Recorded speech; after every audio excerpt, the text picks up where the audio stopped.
Hey everyone, my name is Penny Zanker, and it's time to reset. This podcast goes beyond just navigating change. It's about new ways of thinking about how you can approach challenges, how you can shift your mindset when needed, create some space and grace for yourself so that you can rethink, recharge, and reprioritize when and where needed. Are you ready to unlock your full potential? Thank you for hitting play and sharing this next episode with me. It's time to reset.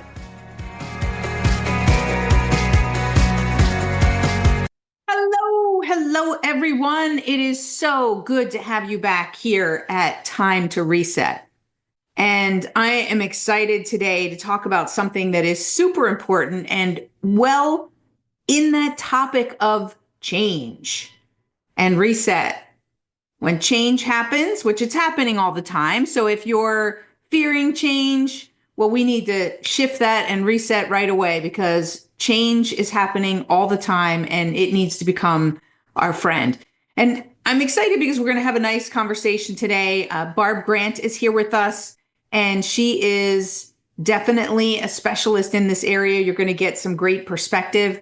She's a leading authority on change management and best-selling author of Change Management That Sticks. And really, that's what matters when we're changing, is not just a change and then change back. It has to stick. So this is an important conversation. Her book was a #1 Amazon hit and bestseller. And with a career built on making real, lasting change happen, Barb combines sharp insights with her no-nonsense, action-driven approach, which we're going to hear about shortly. And she's really here to share the secrets to change that actually help us to make the change and make it transformative and stick. So without further ado, Barb, welcome to the show. Thank you so much for having me, Penny. I'm so thrilled to be here, and I'm really eager to dig into the topic. Well, let's dig in. I mean, why do we need to know how to make change stick? Like, why do we not change and it stay there? Why do we typically revert back to the way we've always done things? What is wrong with us? Well, again, there's so much in that, but a fundamental premise of the book is that people change when they connect, and it's all about connection that is meaningful in the context of the individual's experience. So, not to dig too far into the neuroscience dimensions of that, but the bottom line is that change practitioners talk a lot about the gap between the current and the future state, and it's all about understanding what is in that chasm between where you are right now and where you need to be. And so a lot of that is about the uncertainties, the ambiguities of what's in that chasm. And of course, the sense that the current state is more comfortable. I mean, humans are highly adaptive, but an aspect of that adaptability is that when we actually get into some kind of rhythm or context that works for us, any sense of changing or altering that is risk-oriented. There's risk in that. And in some ways, change management, when we do it well, is actually a risk management strategy. So we have to allay the fears, the biases and the myths about those risks, and we have to make the future state attractive. We have to make the change something that is highly palatable so that we motivate drawing people into the change experience, because we know that going through the chasm is always a bit fraught. It's never smooth sailing. So there's a thing about taking on some short-term pain to achieve a long-term gain, but you have to make that gain really attractive, again, in the context of the individual. Right. So I have to see it as a gain. So just if my company says, hey, this is the change that we're bringing in, and this is why it's important to our customer, that might just not be enough to bring me on board, right? Is that what you're saying? So let's take a real example, because I think leaders, they just think, well, I told them why. I gave them the why. The why, this is going to be better for our customers because we're going to deliver better quality and we're going to deliver faster. And this organizational change is going to help us to do that. And I say, well, yeah, but now my job is affected and you let go 4 people and now I have to work twice as much. I'm not on board. No. Well, any sane person wouldn't be on board with that, Penny. That's the bottom line. So another Well, I sort mean, of they might be if they understand maybe they don't have to work 4 times as much, right? And that's what's in yeah, my oh head. yes. Sure. Yeah. Well, I mean, there's two aspects of that. I was going to, in some cases, the change is particularly unattractive. And then it's always a mystery to me why change leaders think that anyone would want to adopt it. So we overuse this word change resistance. And I like to say that change resistance is often just people's sensible reaction to dumb change. Okay. So that's something in itself. So if we're not going there, if we just talk about, well, there is something in the change, but it doesn't present initially as being attractive, then one of the key premises in the book, which is sort of unpacked in a lot of detail in that book, is that we all have a face turned towards the change, meaning that we come from a particular context. And what you often see is that change leaders make all these assumptions that everybody else is playing from the same dimension or in the same context that they are. And of course, nothing could be further from the truth. So I They look at come at this it in from a terms of a totally different perspective and they're not totally different appreciating perspective. my That's right. perspective. Like, isn't That's a right. simple question that they could potentially look at is before they implement the change so that they can communicate more effectively, something like, well, what might that person be fearing? What might be Totally. uncertain Yes. for them? Yes. Things that could step them into the employee's shoes as to what might be a problem so Yes. that they can address that so that I can address it up front. And I want to Yes. come back to you for your response on that, but I also want to put there, you said earlier that people resist dumb change.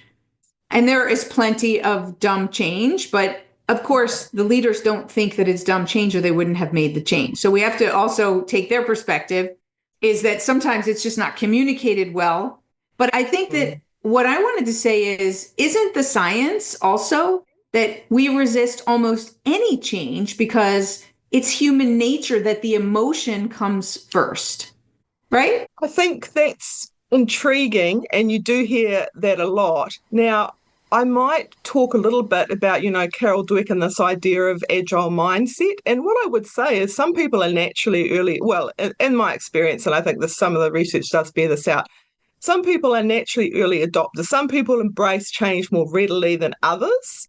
So there's an aspect there True. about there's a lot of things about temperament, personality. Again, I unpack that a lot in the book. Some people work in risk management, and there's kind of like a temperamental set that comes with that. So some Mhm. people more naturally, people who are going to dig into the negative what if aspects, and some people are more those who embrace opportunity, right? And that just Right. comes with the territory and this That's vast true. myriad of, human experiences and temperaments. Yeah. That's very true. So coming back to that point, I mentioned so some things that we can think about ahead of time to step into the shoes of the employees, let's say if we're talking about leaders and employees and how to make that change stick. What are some things that they can say and do as leaders that are going to help to make that change stick? So the first thing is that you need to, again, I'm all about the context. Context in change management is king. So the first term of reference that you need for yourself is who's playing and how are they oriented to the change. So I have a simple model in the book and I talk about change leaders and I kind of use a preposition thing like change leaders, managers on top of the change, right? The change recipients in the change process, change partners assisting with the change delivery. And then you have all of those peoples who are, often called onlookers. And those are those people on the periphery. But often many of those people have a lot of stake in the game. It's about power, it's about influence. So the first thing is to understand how are people playing. And then once you understand how they're playing, how are they oriented to the change you're delivering, then it's, some of those fundamentals in change management practice, which is what's in it for me? What is it that they want out of the change? And what do they not want out of that change? And that's called the SCARF model. And so I give a lot of tools in my book and in my digital courses around digging into that and really contextualizing what is the light and the dark of this change for the individual, and therefore what is motivating and what is it that we have to surface out of the negative part and address for them, even if we can't actually directly mitigate it, but we can compensate. And so then you can start getting into to get to your question, Penny, you get into really meaningful dialogue. So you're like, I'm aware that in your mind you're thinking about, and you might name some of the negatives. And then you would talk to what have you got in terms of supports around that to mitigate it. And so you're providing context, and also you're creating a dialogue with change recipients. So again, you're getting out of you're just imposing this on me, and you're actually giving them the opportunity to step into permission. That's another big idea in the book, permission to choose the change. So it comes back to the individual's agency. So tell me more about that, because like as an employee, so does permission to change mean either I leave or I change? That doesn't feel like you know what I mean? Yeah. Well, permission to change means that at any one time there's a range of options. You took two of the extremes, right? But a lot of it's also about how you choose to play, right? So in the process of changing, you often get, what is called subversive elements, or people who are dead against it, but actually aren't front-footing the fact that they're dead against it. So when you do the stuff that I'm doing, you're starting to create a sense that this can be a partnership, this can be done collectively, mutually, and therefore you can start to surface all those objection things and get a place with it, right? So I hear what you're saying, like that's sort of the nth degree worst case scenario, but there's a whole range of possibilities along that continuum between I leave or the stay, right? In terms of how you transact to get to those things, yeah?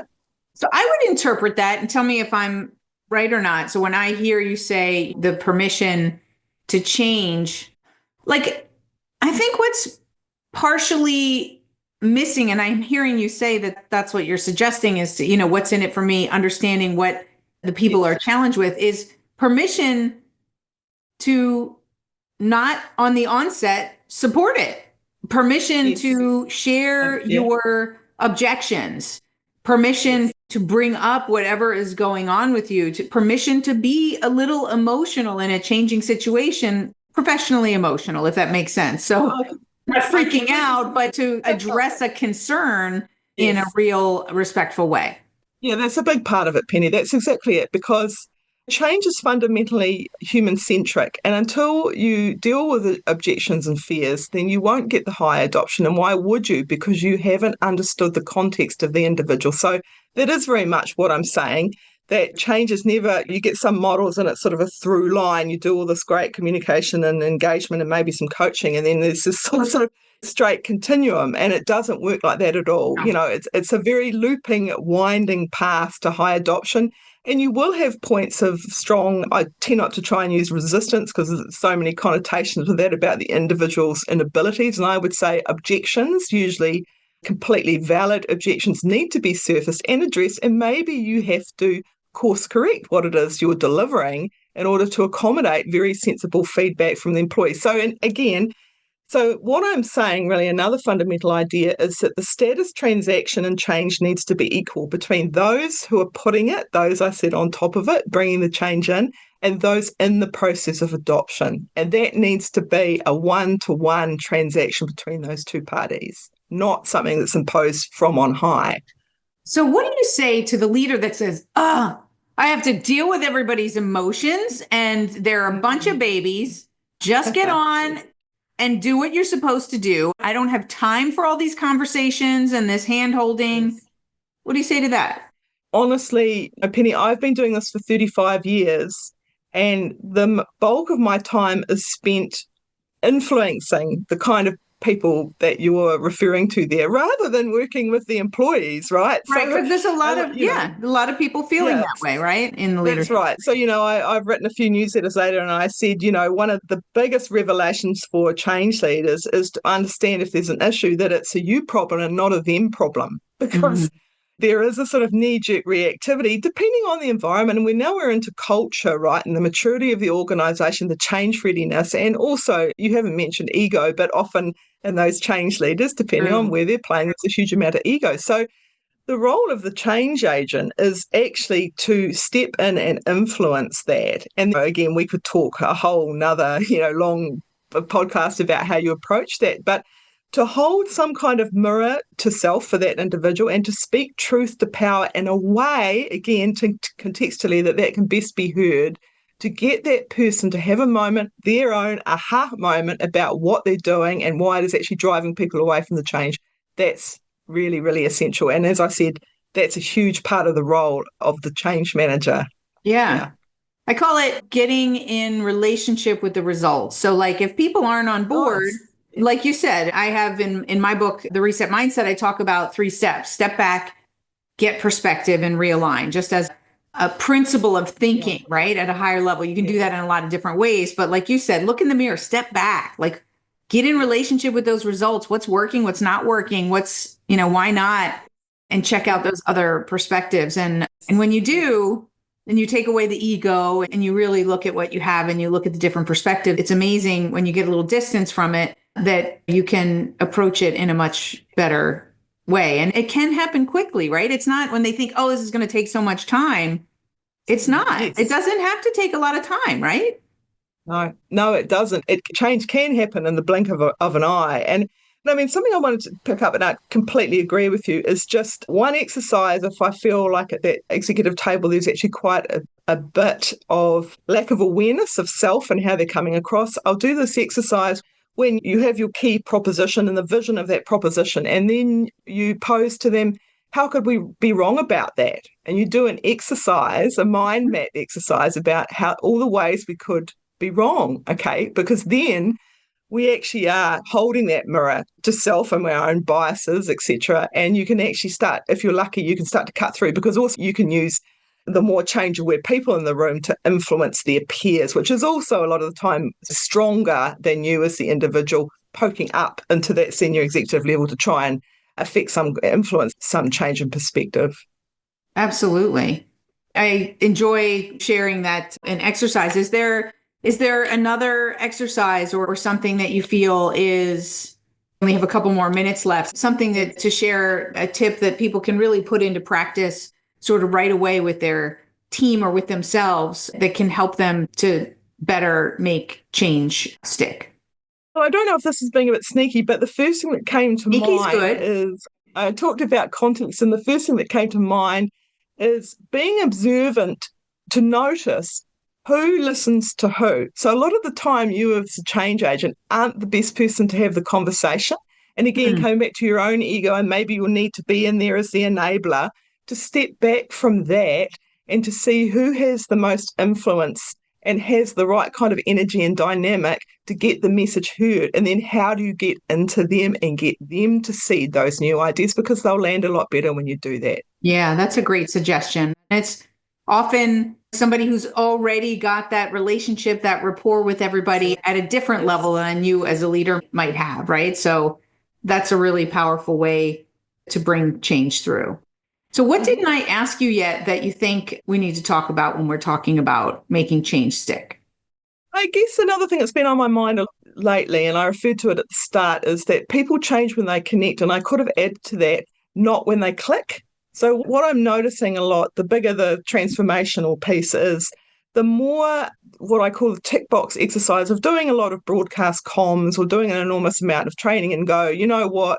8,000 people came along to training tick. So now we've got our change adopted. Mm, And nothing could be further from the truth. So, right. this fundamental idea about getting the connectivity, them understanding contextually why they want to move towards adoption versus all this broadcast stuff that you put out there that, okay, you got to tick a box, but you didn't actually get the adoption that you needed to say Right. the change has truly stuck. What are some, I talk about reset practices, right? And this is part of like when you're going through change management, you have a dynamic reassessment as you're going along where you're checking in Mm, all of these factors, absolutely. whether it's the influencers, whether it's the adoption, like you said, the connection level. And so, with some of these check in points, are there any types of quick reset practices that you have found to be helpful for leaders to get a pulse of what's going on and when they might need to Yeah. step further back and make some adaptations? Yes, I mean, the book actually starts off with a chapter on values alignment to the change you support. And that for me is numero uno, super powerful, right? So first of all, the step is to understand what does your values look like, understanding, what are your sort of 4 or 5 top values, and then how does this change actually relate to those values? What is it in there that supports your alignment to your own personal values? And having that there as a touch point when things get tough, to go back to that and remind yourself about all the reasons we said that was worthwhile. When we look on large-scale transformation, those pieces can often play out between anything 2, 3 to 5 years. And so it's a really long haul. So that one of the resilience building tools is to actually have a clear sense of what is in it for you as an individual that motivates you to get up and do this every day, and reminding yourself about that when going gets tough. Yeah. Yeah, that's powerful. I have a friend of mine who is a doctor, and he shared with me a story about this gentleman who came in, he was all depressed, and my doctor friend said, "Hey, what's up? You're not looking at me." He said, "Oh, I am just so upset with my life, and I'm just terrible role model to my kids." And he's just really down about himself. And the doctor's like, "What's going on?" He's like, "I work, nights and weekends, and I miss my kids' important events and things." And he goes, "Well, what is it that you do?" And he said, "I'm a road worker." And he's just frustrated with the day in and the day out. And the doctor says, "Oh, you save lives." And the man's whole body and everything, it shifted. He brightened up and he was like, "Yeah, I do." The doctor said, "So you help to make sure that people come home safely to their children." And so sometimes you forget that higher purpose of what you're doing, and you get caught up in that day to day. So I think your point is really valuable, to remind yourself why you're doing this, who you're doing it for, what the benefits are. I love to, in some organizations, like recently at a healthcare organization, talking and help them to reconnect about why you got into this with doctors and people who are serving people, so that they reconnect with that on a regular basis, to remember that sometimes the going is tough, the minutia, but there's a bigger picture here. Yeah, Penny. And that's a really beautiful story, right? Because sometimes the revelation of what your core purpose is takes a bit of work. And I do have exercise in the book around that. It's called the outcomes onion. Sometimes you have to dig into it, right? Because there's so many layers to it. Yeah, for sure. Awesome. Well, thank you so much for being here. Do you have a particular reset tool that you have for yourself personally that helps you if things are going like totally haywire? It's your one go-to. Maybe it's a mantra, a quote, a song, just something that shifts your mood so that you can deal with whatever you're dealing with. I actually have a lot of those, Penny, because, I have a background in the arts, and I actually thought I was going to be an opera singer, which is a story for another day, but to sing and to move. So I do a little dance, and we get into these postures psychologically and physically, right? And to release out of that by moving yourself around and finding your own flow and movement is probably one of my key ways that I do that personally. Beautiful. And engaging the body, that's so important, right? When we want to shift our mind and where we're stuck, engage the body. That's awesome. Yeah, massive conduit, right, deep into the consciousness, right, the self, when you actually move the body through space. Yeah. Yeah. And, as you're talking, it's creativity, right? If you're singing, if you're dancing, there's that creative aspect to it. Well, that's a great way to end us out today. How can we find out more information about you and your book and everything? Yeah, that's an easy one. So they just have to go to barbgrant.com. My website, lots of freebies around that 52-page change workbook for practitioners. And I've got 40 great questions for change projects. So all sorts of things to stimulate the kind of thinking that we're talking about today. Fantastic. Thank you so much for being here. Oh, it was a pleasure. Thanks for having me, Penny. And thank you all for being here. We value you, and we're really looking to make sure that you take something away from each and every episode that's going to be something that you can implement right away, that can help you see things from a different light. And so no matter where you are in your career, no matter what change it is that you're navigating, you can handle this. And it's probably going to be easier than you thought. And sometimes all it takes is just to, as I would say in my language, step back, get some perspective, and realign. And you'll get some great tools and tips from Barb in her book and on her site that'll help you to make that change stick. So thanks again for being here. We value you, and we'll see you in the next episode. Hey, thank you for spending this time with me. It really means a lot. If you're feeling a little off, distracted, overwhelmed, stuck, or just out of sync, remember that's your signal to reset. And that's all it takes, just recognizing one reset moment at a time. So stay tuned for more tips, tools, tricks, stories, strategies, all here on Time to Reset. We'll see you in the next episode.